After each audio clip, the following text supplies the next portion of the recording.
Que a graça bendita do nosso Senhor Jesus Cristo esteja sobre todos nós esta noite, esse momento de culto, de adoração, de louvor, e que ao estudarmos a sua palavra possamos compreender com mais profundidade aquilo que o Senhor tem para nós e sairmos daqui com propósitos mais firmes, com a nossa fé fortalecida, com nossa visão mais clara e com o nosso coração firmado e consolado naquilo que Deus tem para nos fazer.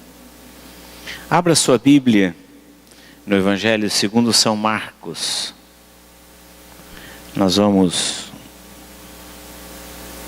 ler um texto no Evangelho segundo São Marcos, no capítulo 5, a partir do versículo 24.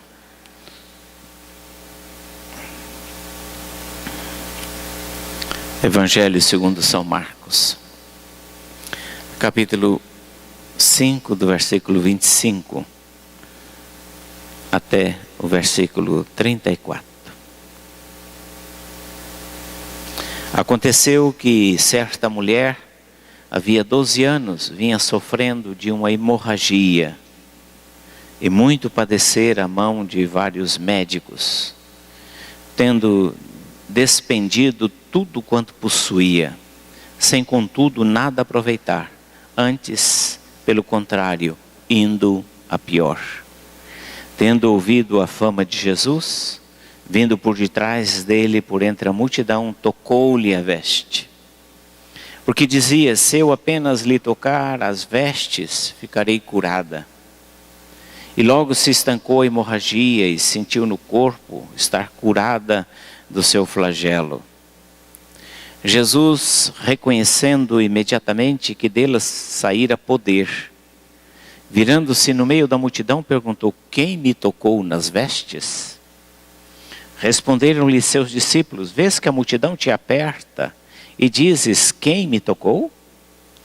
Ele, porém, olhava ao redor para ver quem fizera isso.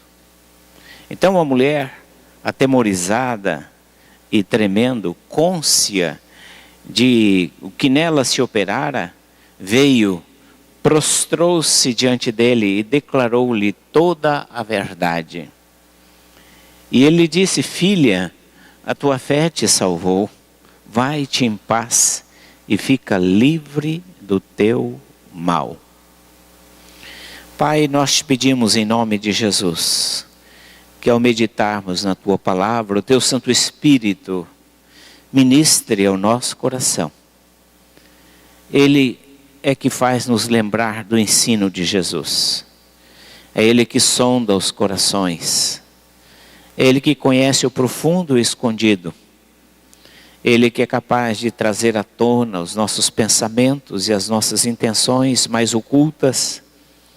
E é Ele também que é capaz de, aplicando a tua palavra, transformar a nossa vida, santificando a nossa vida pela tua palavra. E nós te pedimos, Senhor, que o teu povo aqui reunido nesta noite seja abençoado, seja, Deus, edificado por ti mesmo, pois nós te pedimos misericórdia e pedimos graça, Senhor, por todos nós. Oramos no nome santo e precioso de Jesus. Amém. O Evangelho de Marcos descreve Jesus sempre em ação. Jesus é descrito no Evangelho de Marcos sempre agindo, sempre andando. Jesus está sempre em atividade. Jesus está sempre em ação. Há algumas expressões prediletas do Evangelho de Marcos. Imediatamente. E logo a seguir, mostra um Jesus que está sempre agindo, trabalhando e realizando alguma coisa em favor do seu povo. E é interessante que Jesus, neste episódio, ele curou esta mulher, porque ele está em ação. Ele foi desafiado a ir à casa do principal, do chefe da sinagoga. E ele se dispôs a ir, e no caminho acontece isto. E ele tem esse episódio da cura desta mulher no caminho, em processo, andando, né? Caminhando. E acontece isso e depois Jesus chega à casa de Jairo. Então Jesus está sempre em ação. E nessas ações de Jesus há algo interessante que os evangelistas registram, alguns com mais ênfase, outros com um pouco menor de ênfase, é o seu encontro com mulheres. Uma vez que as mulheres eram privadas social e religiosamente de muitas coisas. As mulheres judias, elas não podiam fazer perguntas durante a instrução pública na sinagoga. Os rabinos judaicos diziam que era perda de tempo ensinar a lei para uma mulher. Uma mulher jamais poderia fazer perguntas em público na sinagoga para o marido ou para quem estivesse dirigindo a instrução. Ela só poderia perguntar em casa.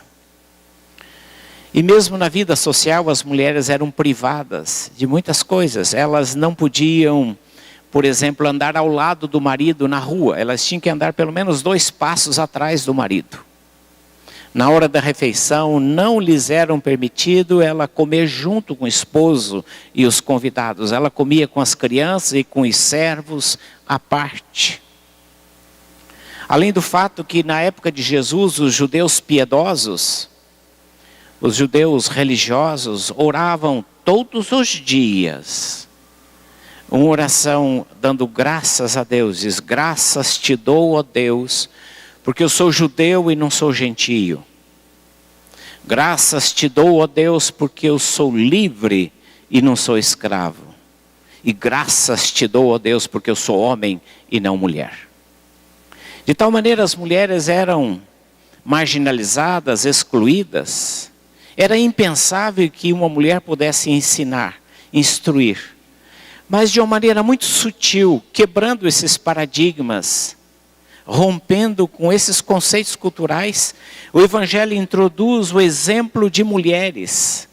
E exemplos de mulheres de fé, de atitudes corajosas, que embora elas não pudessem pregar, mas com a sua atitude, com seu exemplo, com a forma pela qual elas reagiram perante Jesus, elas deixaram uma pregação extraordinária.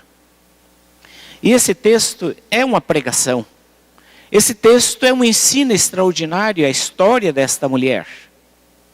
A vida desta mulher, porque a sua ação, a sua reação, o seu comportamento, a sua postura, é um sermão extraordinário, embora ela tivesse quase que naquele momento apenas sussurrado para o Senhor Jesus: fui eu que lhe toquei.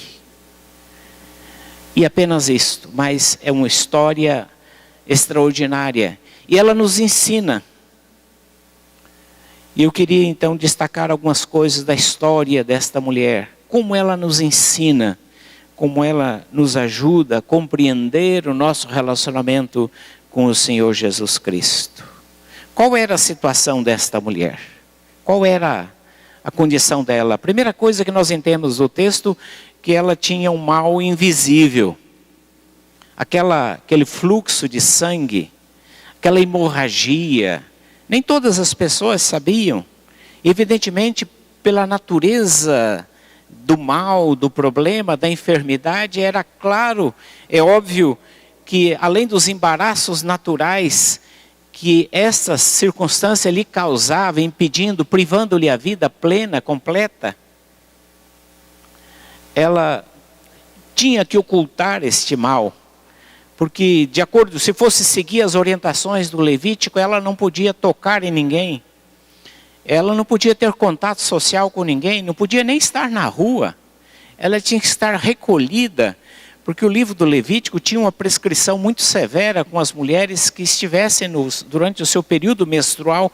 Mas esta mulher era um período constante, ela não tinha um período, a vida dela era um período menstrual constante, de tal maneira que ela precisava ocultar, esconder das pessoas a sua condição. É o mal que precisava ser ocultado, escondido. Na verdade, isso nos faz lembrar os males que precisam ser ocultados, que precisam muitas vezes serem preservados, porque às vezes se expostos nos trazem vergonha, nos trazem sofrimento, e nessa circunstância a gente despende um monte de energia para ocultar males que às vezes carregamos conosco. E há um empenho, há um esforço, há uma energia muito grande para ocultar coisas desagradáveis, coisas que se vierem a público, coisas que se forem tornadas conhecidas das pessoas, elas certamente nos colocariam numa situação extremamente embaraçosa. Eu me recordo, eu fui pastor de uma igreja, logo no início do meu ministério, e havia um irmão diácono naquela igreja, um homem dedicado, um homem íntegro, um homem que dava sua vida pela igreja, pelo trabalho social da igreja. Uma vez que aposentado, ele então fazia aquilo com uma dedicação extraordinária, e para mim era um exemplo de cristão. Mas ele tinha uma dificuldade, que ele nunca tinha conseguido vencer o vício do cigarro. E certa ocasião, eu fazendo visitas à tarde, andando pela cidade, eu enxerguei lá longe, ele vinha na minha direção e ele vinha fumando. E quando ele chegou mais perto e viu que era o pastor, ele fez uma mágica que eu não sei até hoje como, né, para fazer aquele cigarro desaparecer. E quando eu cheguei, ele estava todo embaraçado, todo assim, porque o pastor vira. Eu sabia que ele fumava. E eu disse para ele: meu irmão, o mal que você faz é para a sua saúde. E de fato ele morreu de um câncer no pulmão. Mas o mal que você faz é para a sua saúde, e você precisa, né, assumir isto e pedir ajuda para vencer essa sua dificuldade, esse mal secreto, que você pensa que é secreto, mas na verdade não é secreto, porque toda a igreja sabia. E bastava chegar perto dele que você sabia que ele fumava. E às vezes as pessoas têm surpresas desagradáveis quando esses males vêm à tona. E na verdade, olhando o texto bíblico de Jeremias, diz que o coração humano é terrivelmente corrupto. E ele faz a pergunta: quem o conhecerá? Mas às vezes nós teimamos em esconder as nossas mazelas. Nós teimamos em esconder os nossos pecados. Nós teimamos em preservar uma aparência. Nós teimamos em vender uma imagem. E às vezes temos males ocultos que nós sofremos com eles e nos deparamos e não conseguimos vencê-los. Mas há uma outra situação na vida desta mulher. É que a vida dessa mulher, esse mal era contínuo. Não era pontual, não era ocasional. Mas era um problema contínuo. A Bíblia diz que há 12 anos ela carregava com ela aquela enfermidade. Era uma hemorragia debilitadora, e todo mundo sabe que a hemorragia mina as forças. O que significa hemorragia para o ser humano, para a saúde do ser humano? O que significa viver com uma hemorragia constante? O risco de morte que a pessoa vive com hemorragia. Isso nos lembra dos males que trazemos conosco, e males que não saram, males que não são tratados, são espécies de doenças crônicas que já acompanham a nossa vida, tanto no sentido emocional quanto no sentido espiritual. E dentro dessas enfermidades crônicas, às vezes que nós carregamos, sangrando o nosso coração, minando as nossas energias, despendendo um monte de energia para a gente aparentar uma possível sanidade, está às vezes a falta do perdão. Às vezes episódios que aconteceram há muitos anos atrás, mas que a gente não conseguiu superar, não conseguiu perdoar, não conseguiu liberar o perdão. E a gente carrega aquela mágoa. Certa vez conversando com um velho pastor antigo na nossa igreja, eu comecei a conversar e o assunto enveredou para um lado, e de repente mencionamos o nome de uma pessoa E quando mencionei o nome daquela pessoa, ele disse: eu preciso parar que a minha pressão subiu. Só a simples menção do nome daquela pessoa o fazia perder o controle, porque significava que ele tinha uma mágoa profunda, um ressentimento não resolvido,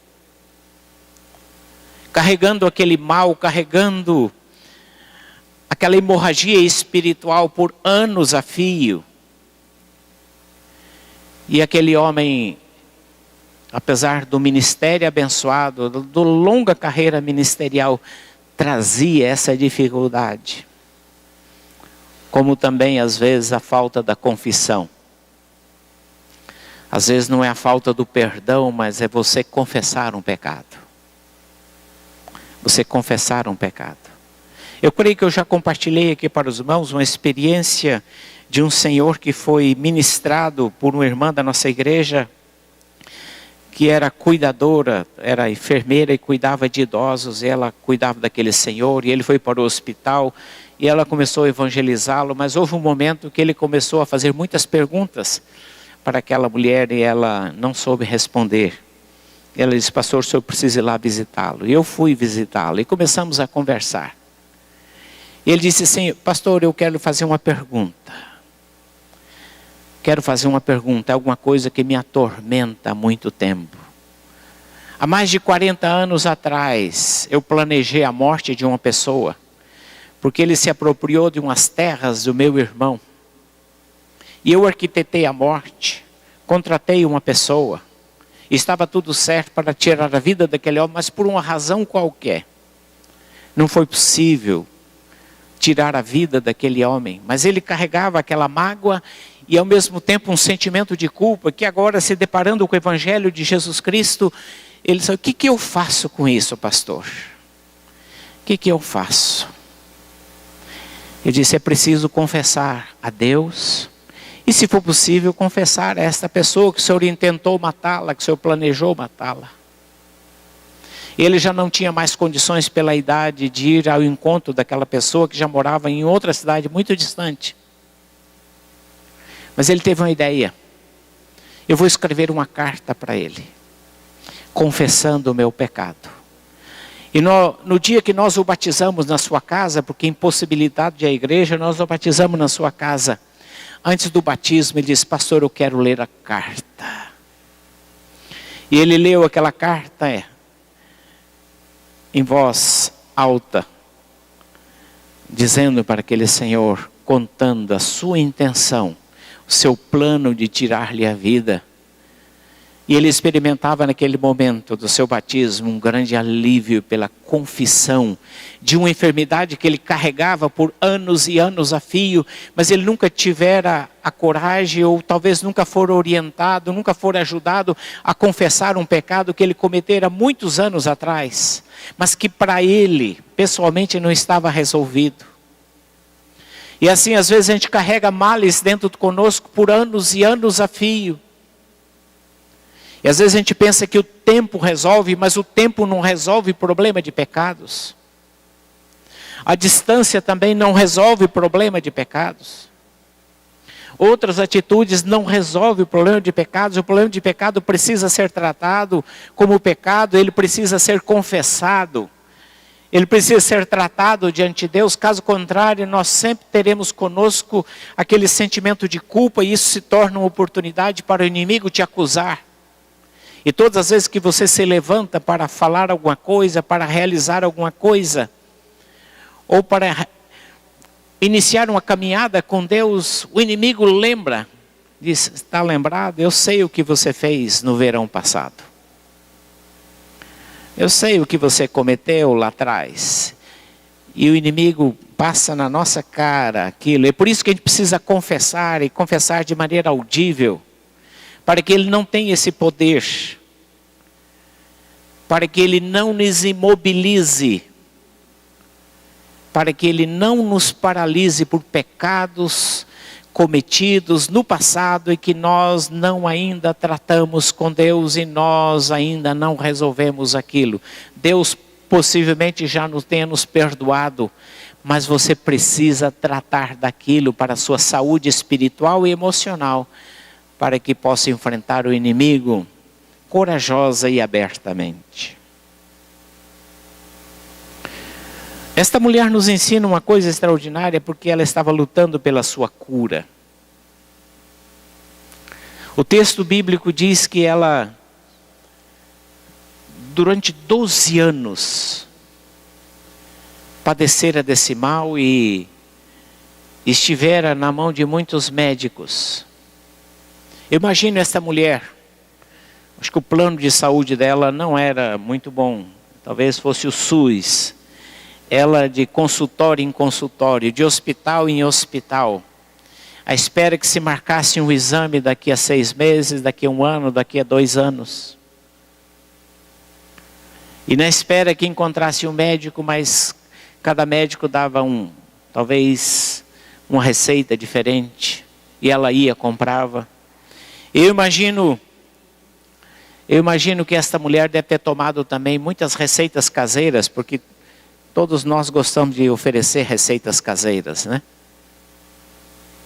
Às vezes você entra no ônibus, começa a conversar e você está às vezes com uma tosse, a pessoa diz, chá de alho com mel.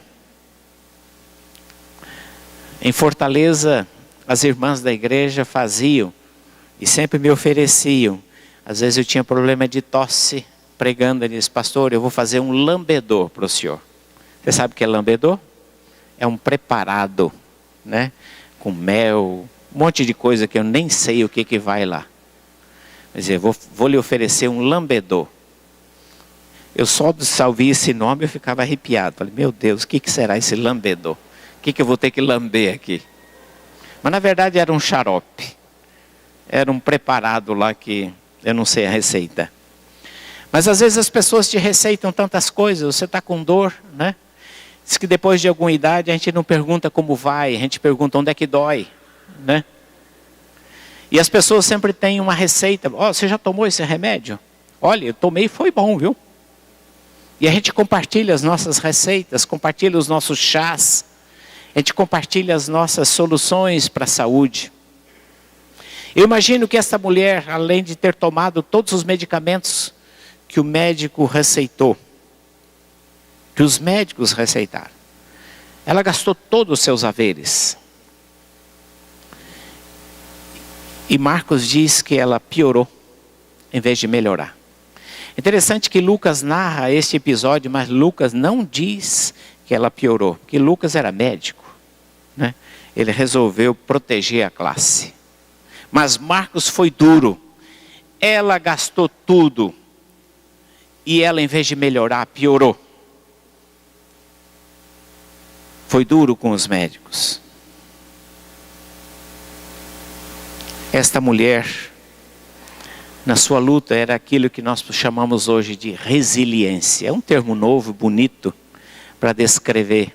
Na verdade, esse termo surgiu há poucos anos atrás, para descrever a capacidade de sistemas de sobreviver à pressão, a situações contrárias e, sobrevivendo, tornar-se mais forte ainda. O desrespeito, às vezes, aos materiais, quando submetidos a um intenso estresse e pressão, aquele material conseguir passar por esse processo. Isso chama-se resiliência, também do ponto de vista emocional, do ponto de vista psicológico. Resiliência talvez é a melhor palavra que descreve esta mulher, que tendo passado por todo esse período, por todos esses 12 anos de luta, de enfermidade, e a Bíblia diz que ela foi de mal a pior, ela não melhorava. Mas havia alguma coisa nesta mulher que a fazia continuar lutando e insistindo, apesar de piorar. Porque sabe, irmãos, às vezes nós facilmente entramos no risco da resignação. A gente às vezes tem algum mal, tem algum problema, tem uma dificuldade na família, tem uma dificuldade profissional, a gente diz, fazer o quê? Meu destino, minha sorte, é azar, né? É assim, a vida é assim. Tem muito crente que acredita em azar, tem muito crente que acredita em destino, tem muito crente que acredita em fatalidade, isso é oposto à Bíblia. E tem muito crente que está resignado numa situação de luta e de dificuldade, ele diz assim, fazer o quê? A vida é assim, alguns nascem para sofrer, outros nascem para ser felizes. Eu nasci para sofrer, fazer o quê, né? É o meu karma.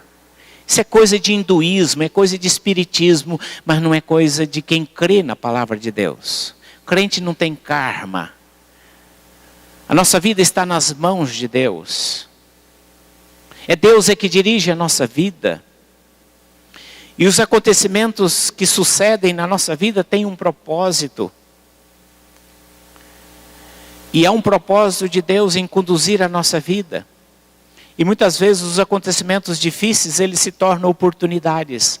Quando nós nos colocamos na mão de Deus e pedimos que Deus transforme desgraça em graça, em sofrimento, em bênção. Mas nós corremos esse risco de acostumar-se com o mal. Você convive com ele há tanto tempo, convive com a dificuldade, convive com o problema, que ele se tornou parte da sua vida. É aquela dor que você já nem mais sente. Estou tão acostumado que já nem mais sinto essa dor. Nem mais sinto esse problema. A gente se acostumou, se adaptou com o mal. Mas às vezes há o risco também com enfermidade. E eu conheci pessoas que às vezes usam as suas enfermidades para manipular as pessoas. Eu conheci uma pessoa que ela controlava a família com a sua enfermidade. Ela ameaçava desmaiar, todo mundo fazia o que ela queria. Ela não podia ser contrariada, ela não podia receber oposição, porque ela usava a enfermidade para controlar as pessoas. Era uma relação doentia com a sua enfermidade. E o ser humano às vezes desenvolve uma situação doentia com a enfermidade. Eu já me deparei com uma situação dessa, que uma pessoa que ela tinha uma possessão maligna, mas ela não queria ser liberta daquela possessão, porque ela usava esta possessão como forma de atrair as pessoas à sua casa. E eu e a Ruth, nós íamos lá semanalmente, orávamos e mandava aquele espírito imundo embora. E ela confessava Jesus após aquilo, mas a gente voltava a semana que vem e ela estava pior. E depois descobrimos que ela usava essa sua enfermidade, essa relação doentia com o espírito imundo para atrair pessoas na sua casa, porque nós íamos na terça, mas na quarta tinha um outro grupo de outra igreja, na quinta outro grupo, na sexta outro grupo, no sábado outro grupo e no domingo ela ia em outra igreja, porque era uma forma das pessoas estarem ao seu redor, de se ocuparem com ela. Era extremamente carente.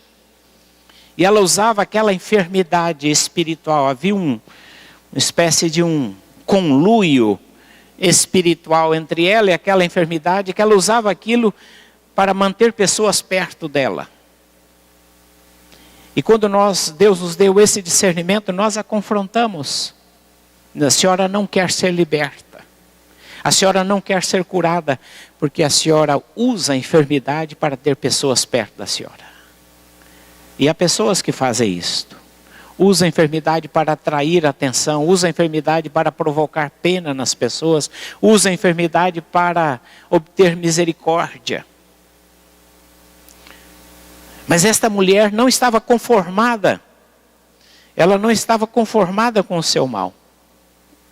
Ela queria ser curada. Ela estava lutando pela cura. E ela tomou uma atitude: tocar em Jesus. Tocar em Jesus.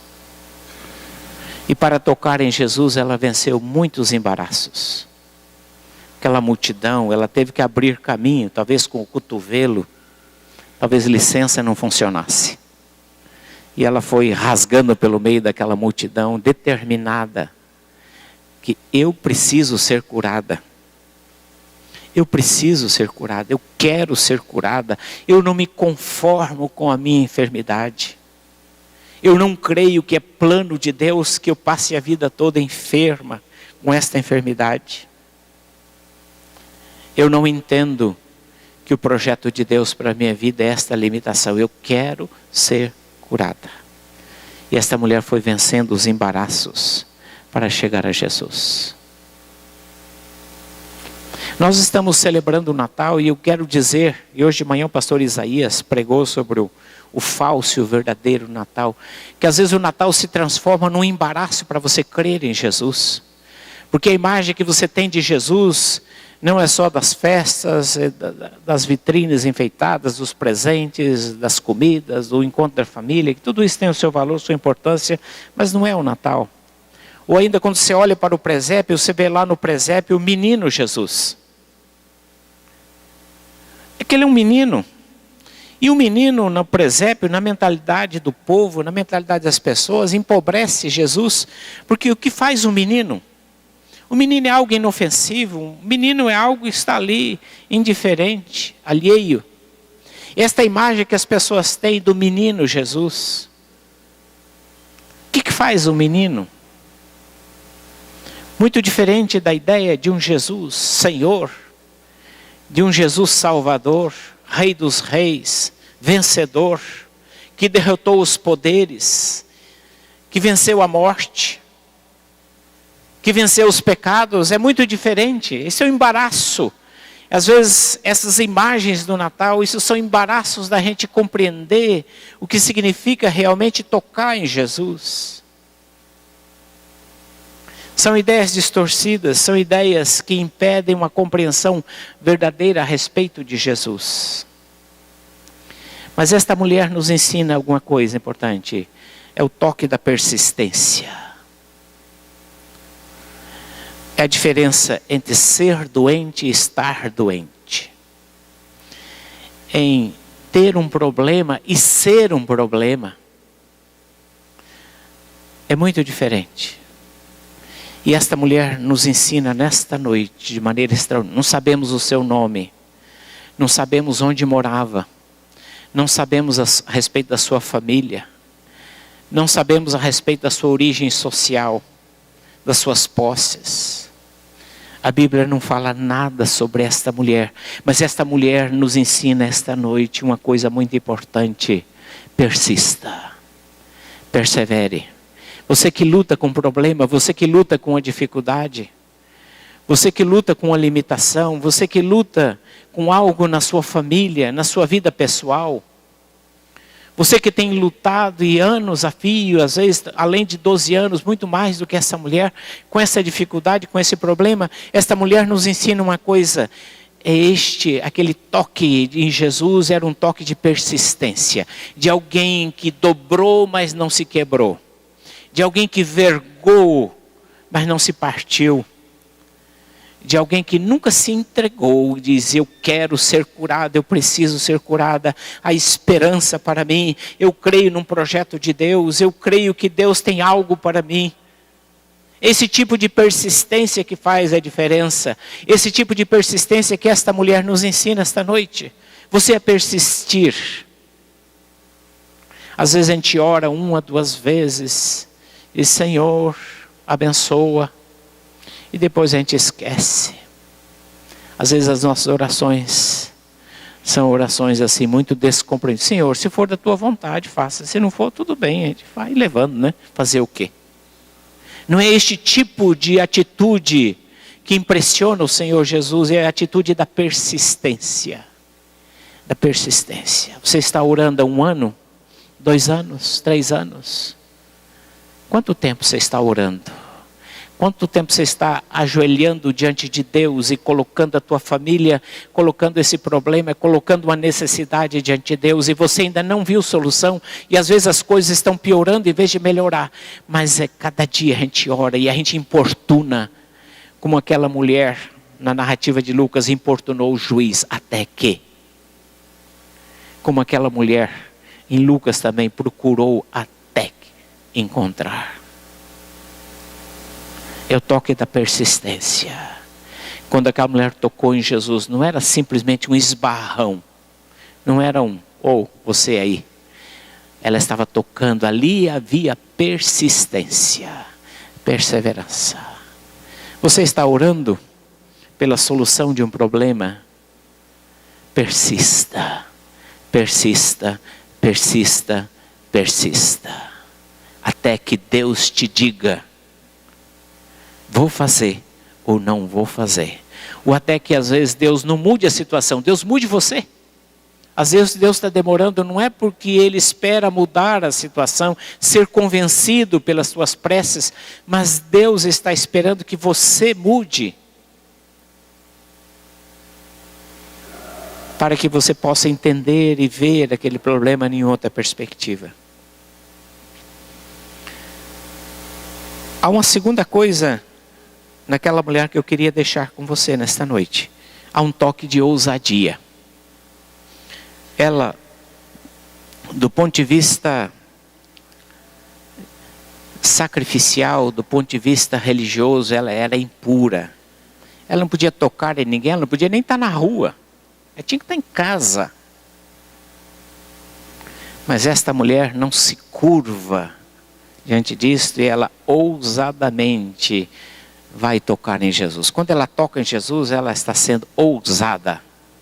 Sabe o que é ousadia, irmãos? Ousadia não é você dizer para o Senhor Jesus, determinar, como muita gente diz, esse negócio de determinar, decretar. Não é isto. Ousadia não é isto. É a ousadia da fé que se reconhece sem merecimento. Você não merece. Você não merece. Mas você pede. Nós nada merecemos de Deus, mas ousadamente, é a ousadia da fé.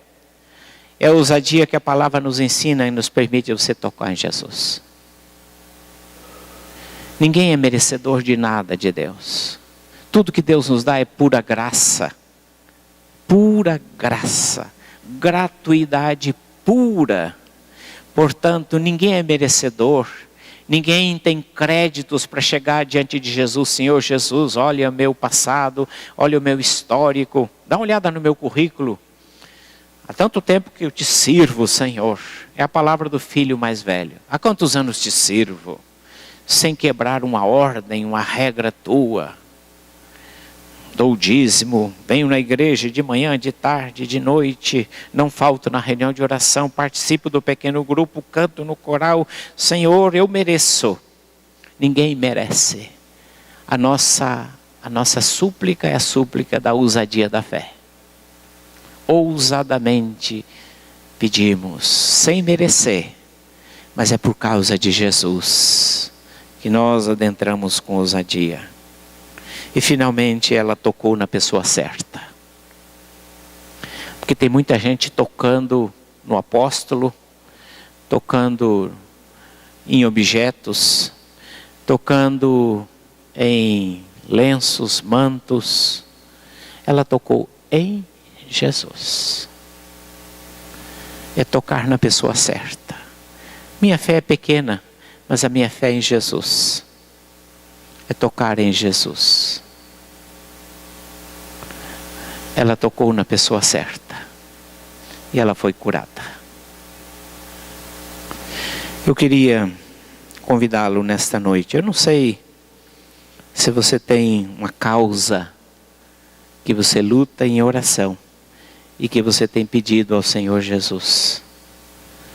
Mas eu queria convidá-lo a fazer esse exercício de fé, de tocar em Jesus.